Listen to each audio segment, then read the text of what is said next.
Hi, thank you for joining us today in our presentation about all that you need to know about organic waste, recycling, trash, and hazardous waste.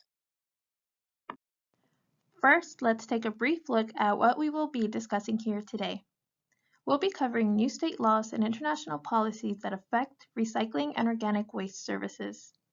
Then we will move into organic waste and cover what is compostable. Next, we'll talk about what materials are recyclable and which should go to your garbage container.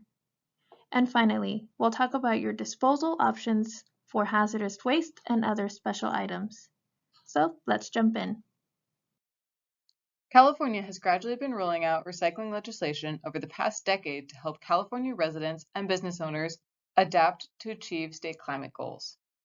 AB 341 mandated recycling service for businesses and multifamily properties generating 4 yards or more of trash. Then, AB 1826 required organics recycling service for businesses and multifamily properties generating more than 2 yards of waste. And as of January 1st, 2022, SB 1383 mandates that businesses and multifamily properties generating more than 10 gallons of waste, about the size of a standard trash bag, must subscribe to organics waste service. As your recycling coordinators, we are here to help you follow these state recycling laws. If you have any questions or concerns about these mandates, you can click on the links in the slide or contact us at our recycling coordinator email, which we will provide at the end of the presentation. Historically, China has been one of the world's biggest importers of waste. However, in 2018, China enacted strict contamination limits on recyclable material known as the Chinese National Sword. With this new policy, China will no longer accept shipments with mixed trash, the wrong type of recycling material, or low-quality recyclables like food-soiled containers. Plastics in our environment have a significant impact despite rigorous recycling efforts. As of 2021, there's an estimated 5.25 trillion pieces of micro and macro plastics in our ocean. That's about 46,000 pieces per square mile.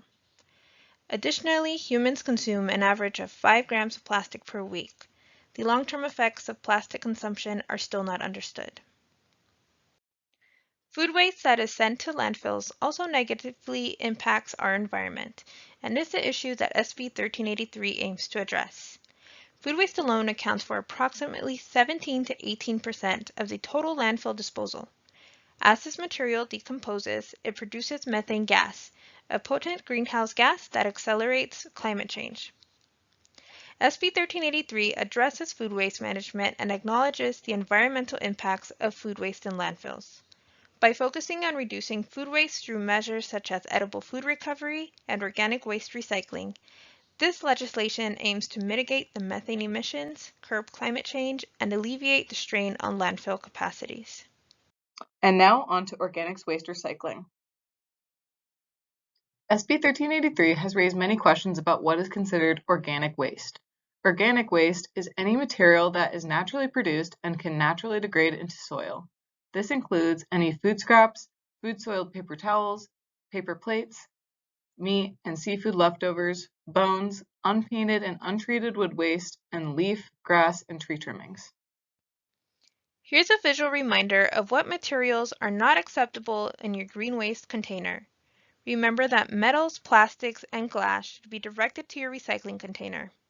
Styrofoam and candy and chip wrappers should be thrown away in your garbage container, and monitors and batteries should be taken to your local hazardous waste facility. We would like to emphasize that we do not accept plastics in our organics program, including no plastic bags or wrappings. So if you have a sandwich that is wrapped in plastic, please take time to sort your waste and discard the sandwich in the compost bin and the plastic in the trash. Rigid bioplastics such as greenware items, pictured here, are another example of materials that we do not accept in the organics program. Unfortunately, these types of rigid bioplastics do not degrade in our composting process, but soft bioplastics like BPI certified compostable bags are completely acceptable.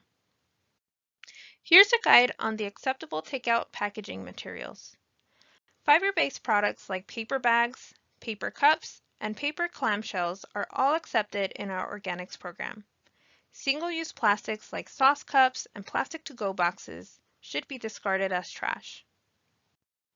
Organic waste does not have to be bagged, but if you would like to bag it up, we recommend using BPI certified compostable bags, newspaper, or paper bags.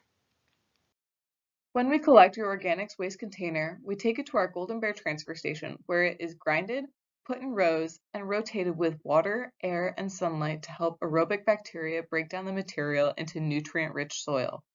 This soil is brought to farmlands around California, donated to local school projects, and is available for free to local residents every first Wednesday of the month.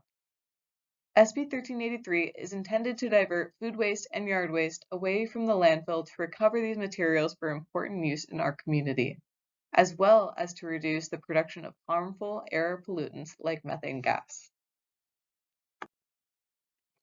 And now on to recycling. These are all the materials that are acceptable in your recycling container. Paper packaging and cardboard boxes are fine to place in your recycling container. Please remember to flatten cardboard boxes before placing in your cart or bin. For aluminum foil, bottles, and cans, make sure they are empty and clean of any food residue before placing in your container. Here's a guide on how to bag your recycling material. If you generate shredded paper, please remember to bag it in a clear plastic bag or a paper bag as shown here, so that it does not spill and create a large mess when we service your blue container. All other recyclables, including bottles and cans, should not be bagged. As we are met with strict contamination standards overseas, we ask that all recyclables are empty, clean, and dry. So please take time to wipe, scrape, or rinse food residue out of your plastic containers. Before the National Sword, the peanut butter above would have been okay to recycle. However, now we ask that your containers look more like the container pictured below the jar. When we collect your recycling container, we bring the material to the West County Resource Recovery Facility located at 101 Pittsburgh Avenue in Richmond. This material is then placed through the sorting line where it's separated by hand and machines into different material types. Each material is then baled and ready to ship to be remanufactured into new products. Any material that is pulled out from the sorting line gets sent to landfill for proper disposal. And now a reminder about what should go into your garbage container. Some types of packaging are not recyclable because of the layers of foil and plastic. Some examples are chip bags and juice containers.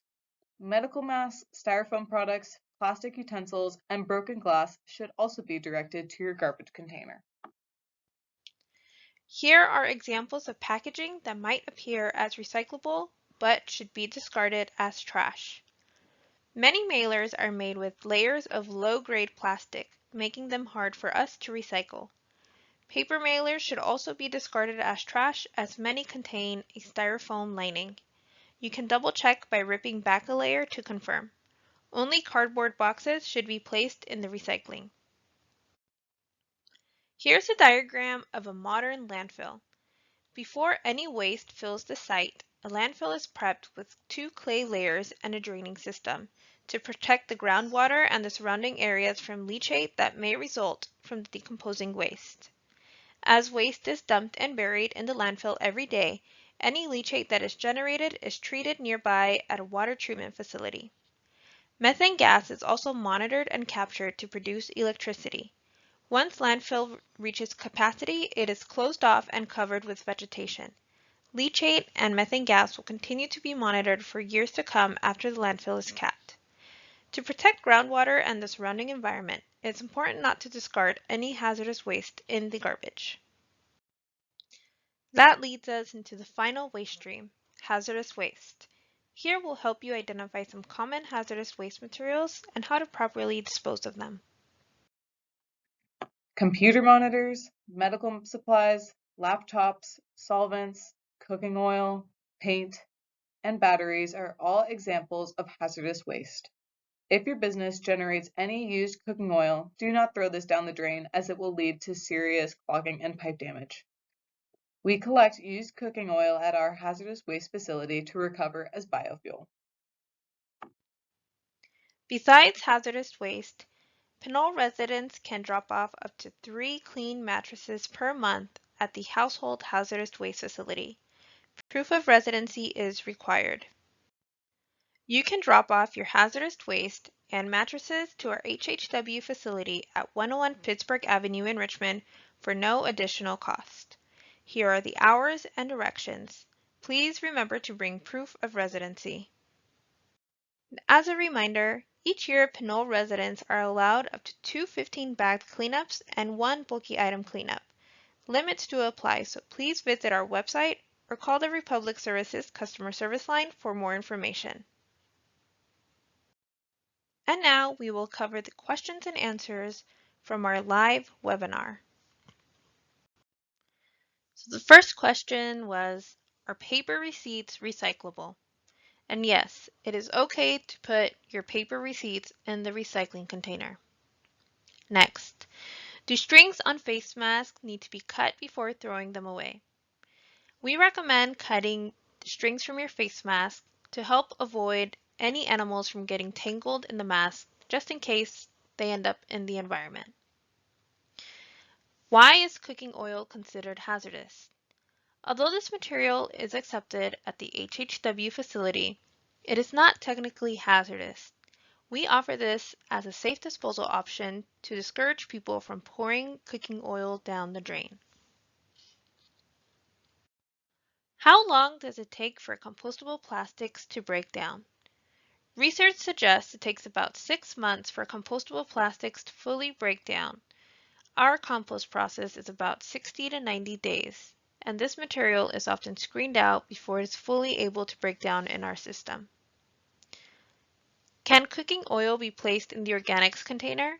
And yes, you can use paper towels to soak up your cooking oil, and then you can place the paper towels in your organics container. Are there other locations to dispose of HHW? Yes, so Pinole residents can visit the El Cerrito Recycling Center on Tuesdays between 9 a.m. and 4 p.m. And they can also look out for our annual one-day HHW and mattress collection events. For additional questions, please refer to our local website at richmondsanitaryservice.com. There you will find recycling guides, posters, and more. And you can also visit the West Contra Costa Integrated Waste Authority's webpage, also known as Recycle More, at recyclemore.com. There you can find information on recycling events near you, a dedicated search engine to help you sort your waste, and more. Thank you for watching. We appreciate your participation in our waste services presentation. Below is the information of your local recycling coordinators if you would like to call or email us directly with any waste-related questions or concerns.